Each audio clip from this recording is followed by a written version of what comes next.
Selamat sore para sobat netizen dari Leiden, dari ruang khusus Leiden University Library. Saya membuat satu laporan baru mengenai koleksi khas dari perpustakaan ini.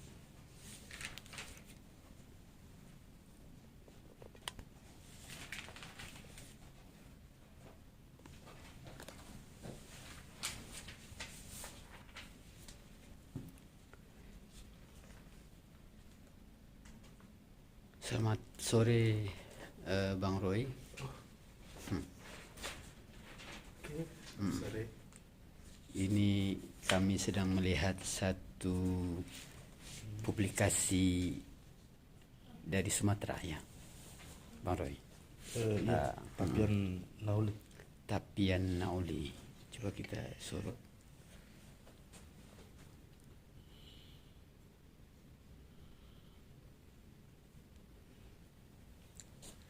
Tapian Nauli itu Bang Roy Tapanuli sekarang ya?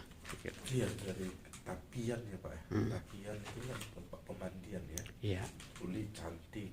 Jadi tempat pemandian yang cantik. Yang cantik. Jadi mungkin sekali ada pergeseran ya sehingga menjadi Tapanuli hari ini. Iya. Ya. Mungkin Tapian Nauli itu pelafalan lokal untuk wilayah itu ya. Mungkin saja Pak. Yang kemudian berubah mungkin di Melayu tinggikan menjadi Tapanuli ya. Iya, benar, barangkali Pak. Atau pengaruh luar. Memang kan apakah Tapian Nauli itu merujuk kepada daerah pesisir atau Danau Toba? Keduanya sama-sama uli ya sebenarnya. Iya, itu betul, kan? betul. Iya. Iya. Itu perlu mungkin Sebuah penelitian historis ya mengenai itu. Menarik sekali. Saya ingin menyorot lebih dekat Bang Roy ini. Oke. Jadi sebentar. Ya. Inilah para sahabat netizen satu bukti dari sejarah literasi kita yang tersimpan di Belanda, yang barangkali agak susah dicari ya di Medan atau di Padang atau di Saya tempat juga lain. baru lihat ini Pak. Ya. Iya. Ya. Jadi Tapian Nauli ini adalah koran lokal berbahasa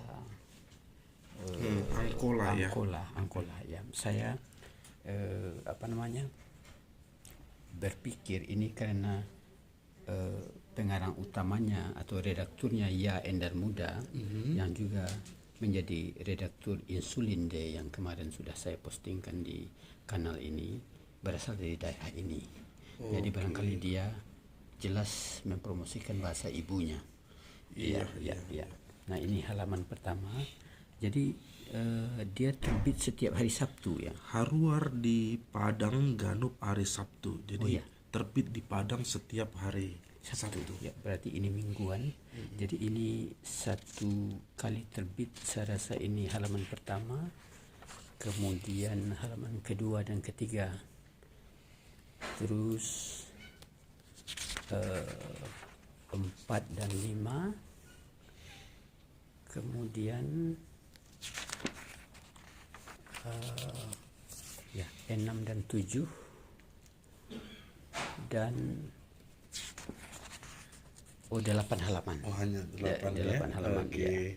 Dan di halaman belakang biasanya juga ada semacam iklan ya, barangkali yang ya. Dan kalau kita lihat para sahabat netizen, Tapian Nauli seperti halnya Insulin deh punya Hofagen di Eropa dan di Batavia ya. Sepertinya ini juga berbahasa Belanda ya Pak. Ada sebagian Pak ini. Ada beberapa rubrik kecil berbahasa Belanda. Iya, ini tentang daerah-daerah Pak, berita di daerah di Batang Toru, Kota Nopan, Kota Raja, Tarutung, Penyambungan, dan lain sebagainya. Ini juga harganya 6 gulden per tahun dan 3 gulden per bulan ya. Ini barangkali bisa kita lihat yang di bundel ini Bang Roy. Disebutkan di sini Hofagennya di Batavia, yaitu Meneer di Tanah Jawa, Meneer August Waardenburg di Batavia, dan di Belanda di Tanah Orlando, yaitu Meneer Schoenmakers Agentuur dan komisi di Amsterdam. Jadi sampai ke Belanda diedarkan, ya, menarik sekali. Saya rasa Bang Roy, minggu depan ini ada Hari Pers Nasional di Medan. Ini perlu disebut oleh kawan-kawan sejarawan Medan, ya, untuk diinformasikan kepada para insan pers dan orang-orang dari Jakarta, ya. Jadi para sahabat netizen, tiga-tigaan ini ya, ini contoh iklan, ya, iklan 433-an yang berarti tempat berjualan sebenarnya. Ya, tempat berjualan, maksudnya halaman iklan, ya, 433-an, ya, 433-an. Jadi cukup banyak iklannya ini, Bang Roy.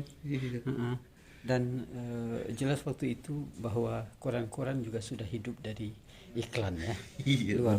Luar biasa menarik, ya. Oke, para sahabat netizen, inilah salah satu kekayaan literasi kita yang tersimpan di Belanda, Tapian Naoli. Dan dengan demikian saya akhiri laporan dari ruang khusus Special Collection Leiden University Library, dan berharap bahwa postingan ini akan dibaca dan dinikmati oleh para peserta peringatan Hari Pers Nasional di Medan, Bang Roy, minggu depan, untuk mengingat salah satu titik dari sejarah literasi bangsa kita, sejarah dari perkembangan vernacular pers atau pers pribumi pada zaman kolonial. Sekian dulu laporan dari Leiden, Belanda. Sampai jumpa dalam postingan berikutnya. Salam dari Leiden, Belanda.